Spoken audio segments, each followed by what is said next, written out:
2. Welcome to Minutes by Minute. I'm Elgin Nichols. And I'm Dave Kenny. And we're here to talk about what goes on in the village, governmental entities, also the townships in your area, Addison Township and Oxford Township, and those people that make legislative decisions for you and ordinances. Just remember, these are the people that you elected or the commissions or committees that they've appointed. And if you don't go to the meetings and express your opinion, they're going to make those decisions anyhow. Right. So, on we go. Well, the next best thing is to watch this show and learn what's going on out there. Second best thing to being there, I guess. Well, it's probably 100% true, too.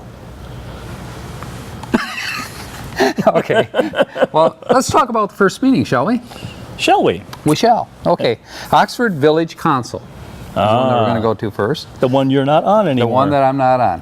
They just opened the door and said, go. And that's the way it worked out. They just put an X on that dais and said, Elgin used to be there. Right. Well, I don't know. Anyway, something like that. But anyway, let's talk about what went on.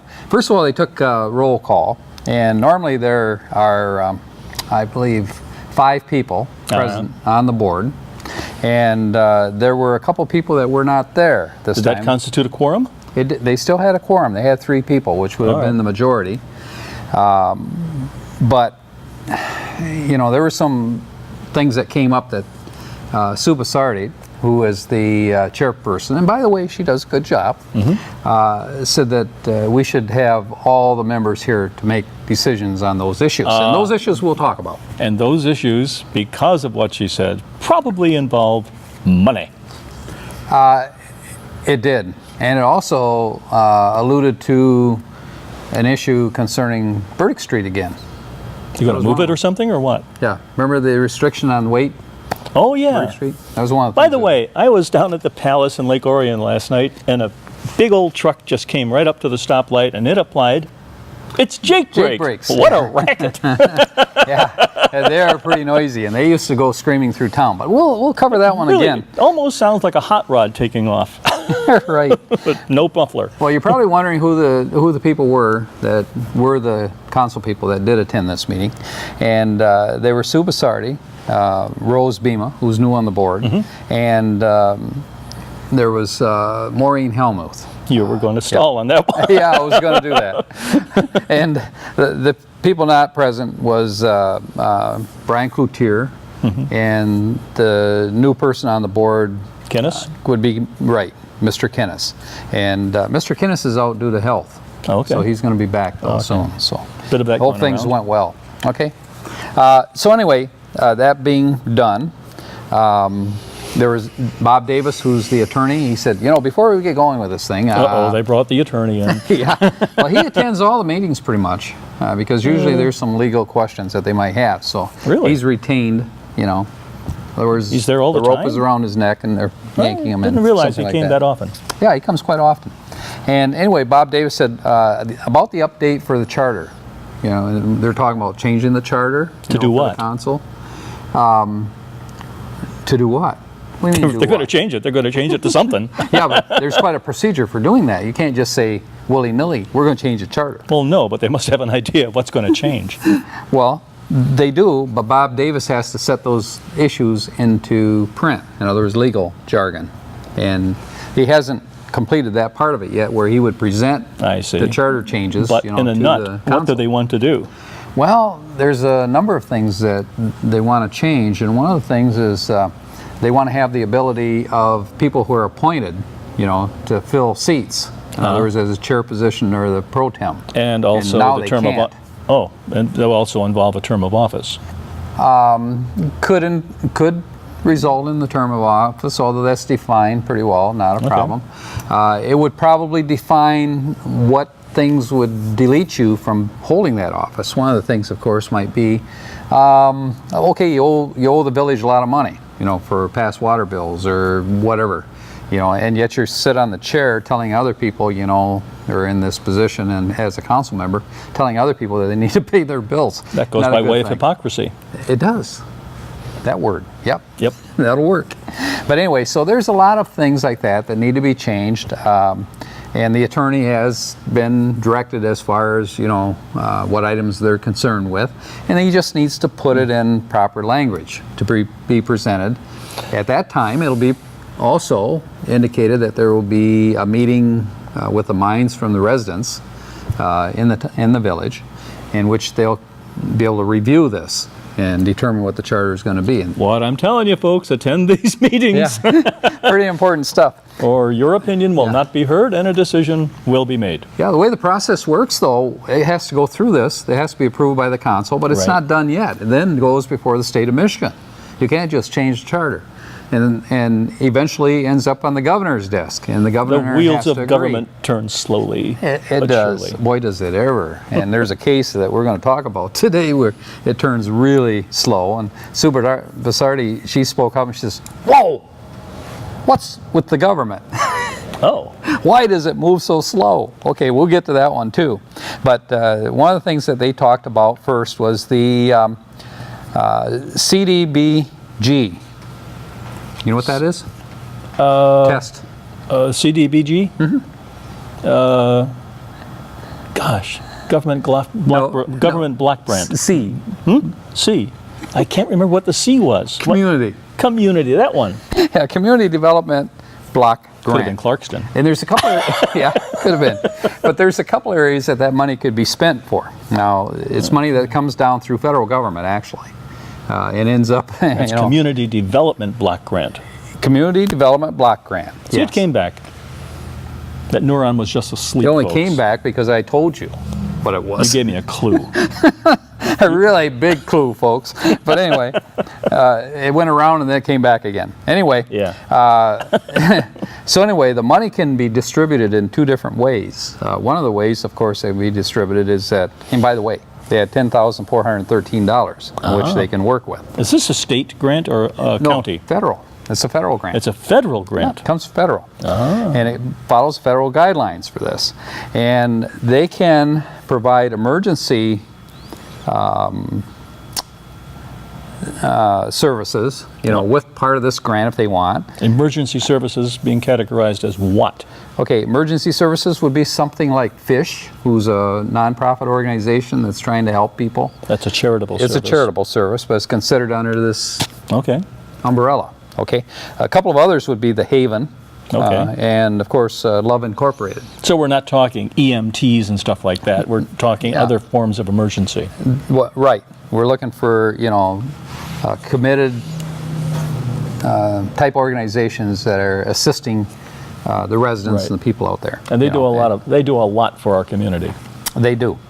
And so the idea here was that let's take $5,000, put it in the emergency portion of it, and let's take the remainder of it, which would be $5,413, and put that into repairing whatever needs to be repaired, in the village.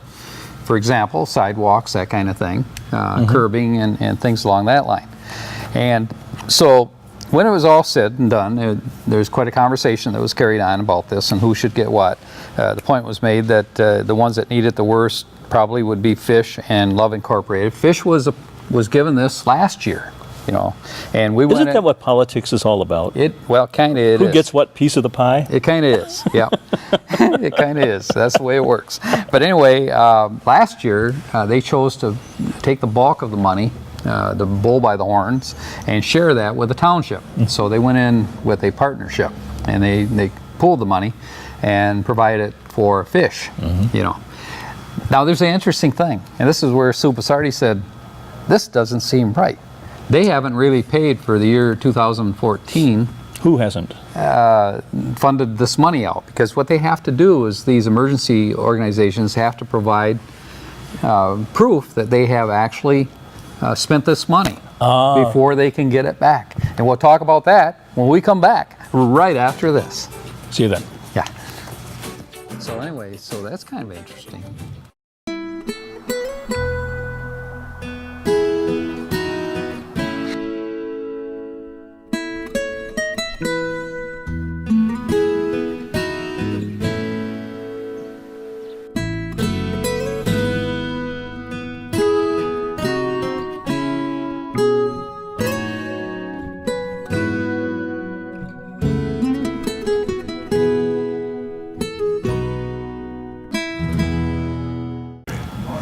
Welcome back to Minutes by Minute. I'm Elgin Nichols. And I'm Dave Kenny. And we're talking about what goes on in the village council, and we're talking about monies that are there that they're trying to appropriate, which are federal funds, for certain things that go on within our area. Within our area. Within our area. Okay. And the CDBG grant. Right. And so anyway, the situation is that these, like last year Fish, has not received their money yet for 2013. And so Sue says, well, why haven't they gotten their money? Well, wait a minute. They haven't gotten the money, or they haven't spent the money that they had? Well, they haven't received the money, but then it was explained by Joe Young, the village manager, that, well, they have to spend the money, show proof of expenditure before they can get the money back. And that's the way it works. They have to spend it first. In other words, they have You're to laughing. show. In other words, Sardi wasn't laughing. in other words, rather than showing a need, they have to show a receipt. They have to show a receipt for it, and they actually have to bid on it. These various Seems organizations. like a cart before the horse. Yes, there's more.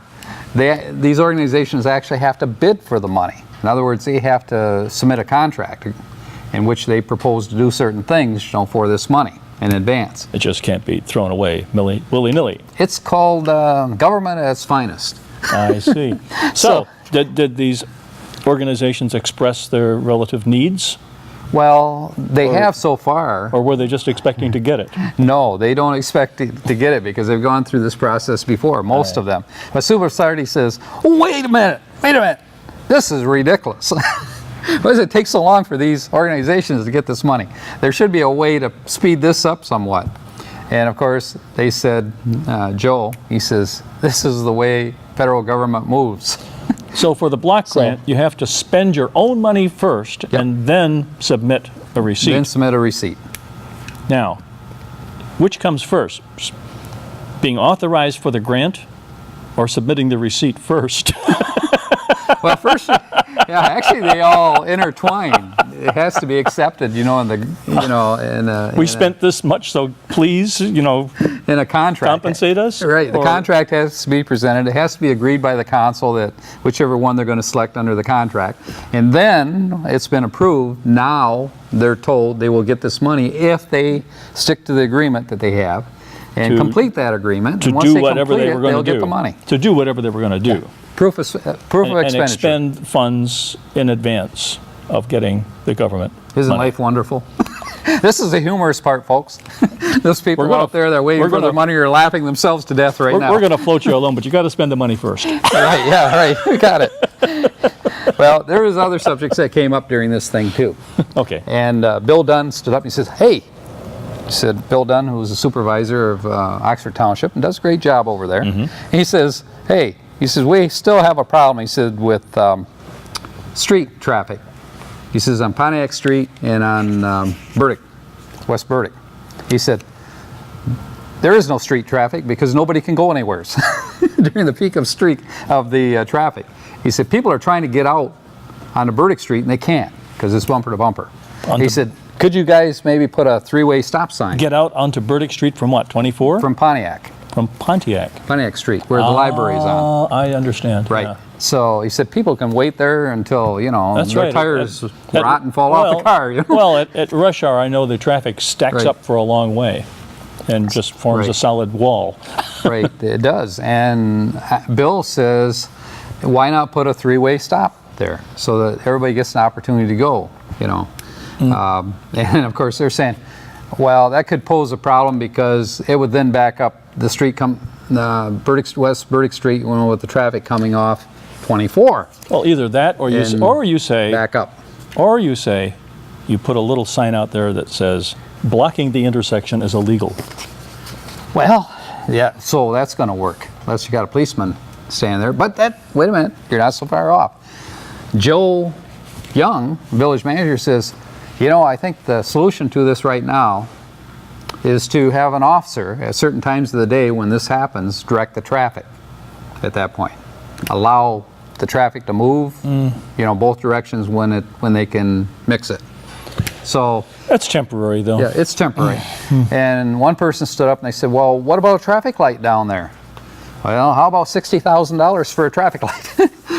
And they said, well, there might be cheaper, Bill Dunn said, or less expensive to put in 3 stop signs, then it would be a traffic light.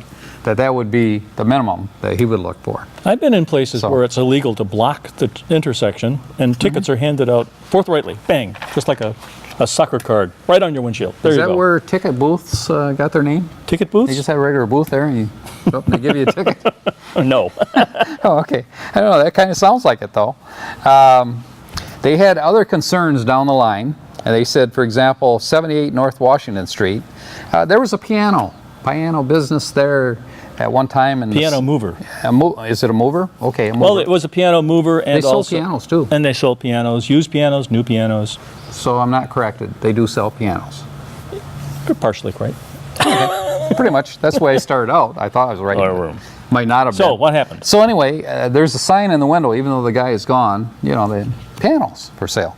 So anyway, it's against ordinance. So Super Sardi said, what are you going to do about that? And so the council says, well, the deal is that he's going to be issued a citation, for it, unless he, removes the sign. Well, okay, that'll be incentive enough to move it. They said, well, what about 20? Is this on the? Is this the building front on 24? Yes, And is that where the sign is? yes. Ah, okay. Okay. And 23 and 21st, South Washington. There's a dumpster there that employees are taking all their stuff from the stores that they're supposed to be putting in the dumpster because there's doors on it. They put it alongside, stacked alongside the fence instead of putting it in the dumpster. Is it because the dumpster is overloaded? No. It's because people don't have the initiative to open the gate, open the top, and put the junk in it. So Super Sardi says, well, that needs to be taken care of. And Joe says it's an ongoing problem. He said, I've talked to him a quadzillion times. Well, maybe it's time to issue citations. Well, yeah, that's possible. So, we've been Just to clarify, since citation has been mentioned a couple of times already, what's the impact of a citation? Impact? Well, first time they give you a citation, they tell you got to take care of the problem. If you don't within so many days, then you will be issued a ticket, in which case, there's You have to show up in court. Well, no, there's a fine. There'd be a fine, and then if the person doesn't show up for the fine, then they're in trouble. Then they end up in court. But if they pay the fine, then they're told to keep this thing running, get it cleaned up, taken care of, and there shouldn't be a problem in the future. But if it reoccurs again, they have a record of it. But the village They can't go take back. any overt action. No. Okay. Not from the initial standpoint, but Okay. I understand that they've been talked to several times, so I'm sure something will be done along that line. But anyways, just trying to keep continuity, keeping things rolling, within the village. There's a number of other issues they did talk about, but they're small issues such as, let's see, tenant was remodeling a building on 24th Street and wasn't aware that they were supposed to pull a permit. Whoop, ouch, uh-oh. The Planning Commission is not pleased. They're not pleased with that one, no. So they were instructed that they should get a planning permit or a permit for construction. They should also submit a site plan of what they're planning on doing, and they need an architect design, and Jim Wilson was decided on as an individual to do that for them. And that was their choice. So Jim Wilson is coordinating this with the village now. A few more bucks involved. A few more bucks involved, yes. And I don't mean the type with antlers, okay? Although you could get gored on this one if you're not careful. We'll be back and we'll be talking more about this in just a moment when we return.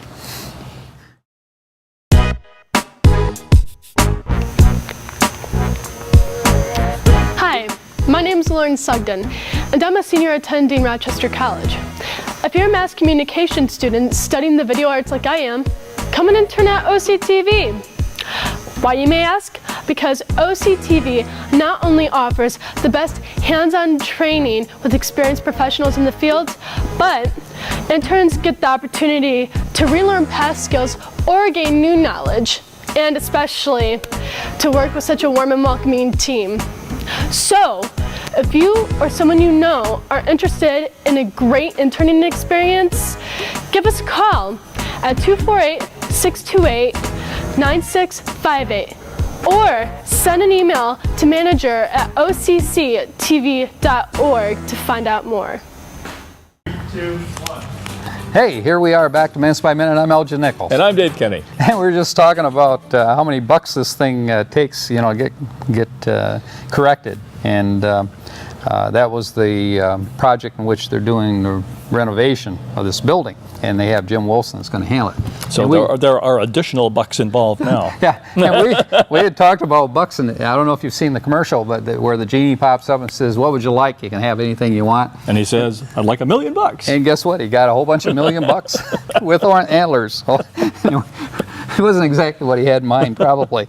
But anyway, such is law, by the way. It is. It is. Okay. It has unintended consequences. It does. Okay.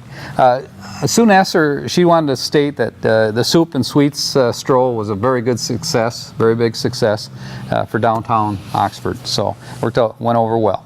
And our own Lauren Sugden was out there testing all of that and interviewing people. Yeah. What'd you think? Some Haven't hot talked stuff, to her. some cold stuff. What? Okay. Soup is soup. Oxford Community. Let me see. School board. We'll talk about that one quickly. Okay. Mustn't have been much. Oh, there was pretty much the whole subject kind of ran around on the 10th. This was ran around hiring a new superintendent. Which is that's right. Mr. Skilling has he hasn't retired, but he has given a memo intending to retire. Yeah, to the end of at August. the end of the year. Right. Yeah, end of August is when his last day supposedly would be.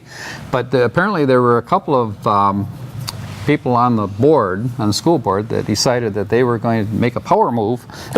And before the new board members come in, which they were elected in the last election. And they will be in January 1st. Yep, and which is only a couple of weeks away. They decided that, well, they would already make an offer to Tim Throne, who's the assistant superintendent. That they were going to go ahead and make a motion that they hire him, for this job. That's kind of jumping the gun a little bit, isn't it? Well, some of the people on the board that weren't aware of it, they said, "Whoa, wait a minute. You people are leaving the board.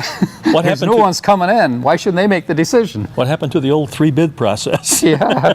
So anyway, I think Kim Schumacher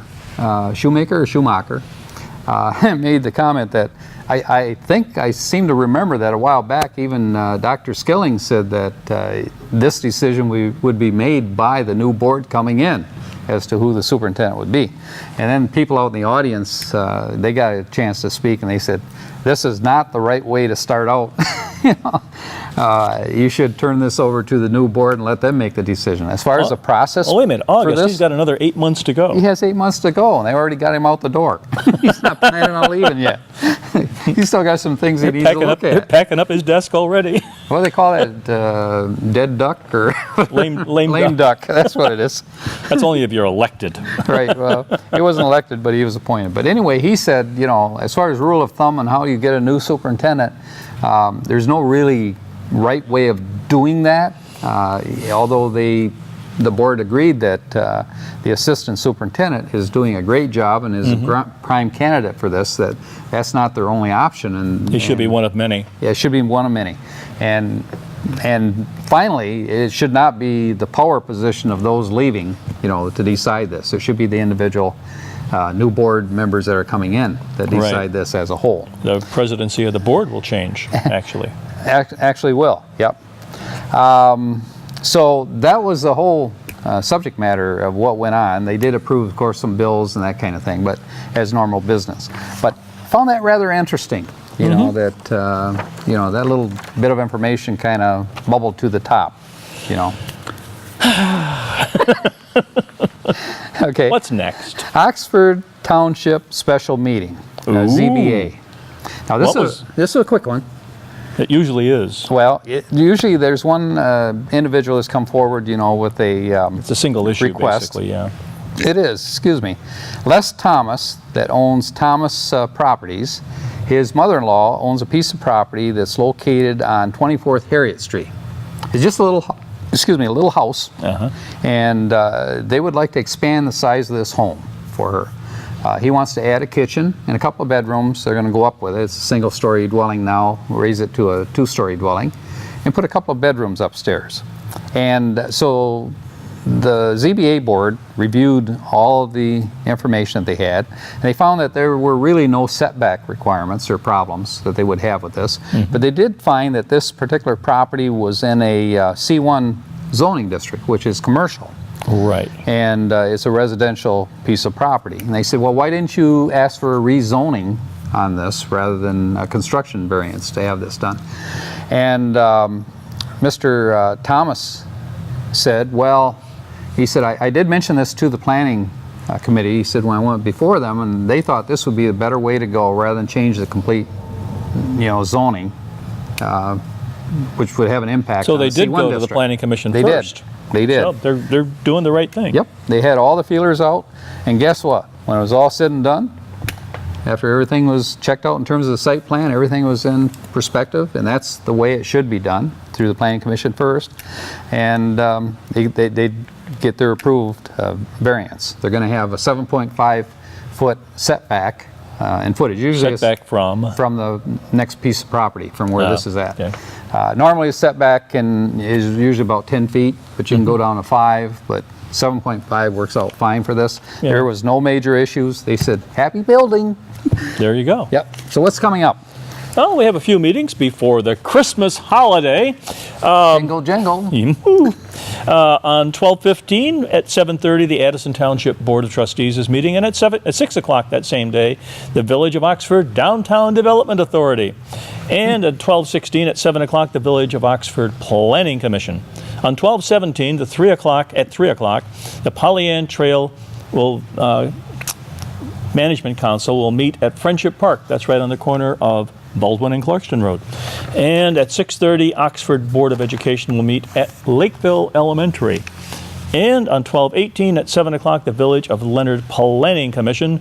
And finally, at 4:30, NOTA, North Oakland Transportation Authority, will be meeting at the Oxford Village offices. There's actually quite a bit going on for, Christmas season. Huh?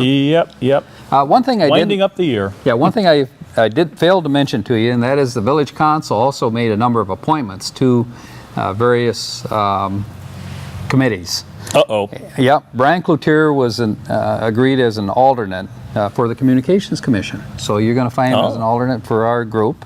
For the I think people Dave that Bailey was there before, wasn't he? Dave Bailey was, yes. Now it's going to be Brian Cloutier.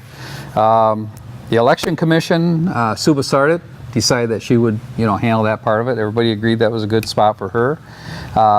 Tom Canis, who I think we said was not going to be a member of the Planning Commission because he's going to resign to go to the council, that didn't come true. What happened is Sue Bassardit resigned from the Planning Commission, and Tom Canis will stay on the Planning Commission. Tom, you thought Did you you catch were that? out, but that's what you get for not attending the meeting. Yeah, and trust me, you'll stay in forever. And will they ever return? Yes, every week. They had also, let me see, planning. They needed 2 people on there, and they appointed Bonnie Staley and a guy named Gary D. is apparently a secondary person.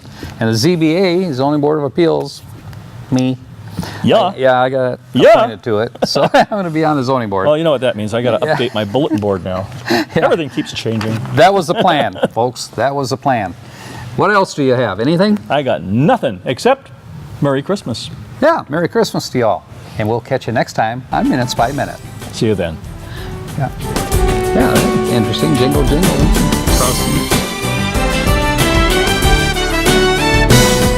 All right, here we are in front of American Legion Post 108 in Oxford. Now, every Friday between 12 and 8:30, they serve up some of the best fish in Michigan. Follow me inside. We're going to take a look around the post. All right, here we are now on the Hull side of the post where you can get tables for anywhere to 6 to 30 people. And before or after you're done eating, take a walk around and browse through the second largest military museum in the state of Michigan. All right, now we're over on the restaurant side of the post where most of the fun happens. As you can see behind me, they've got darts, pool tables, 50-50 raffles, and any kind of fish you can think of, baked cod, walleye, combo plates, all right here at your beck and call.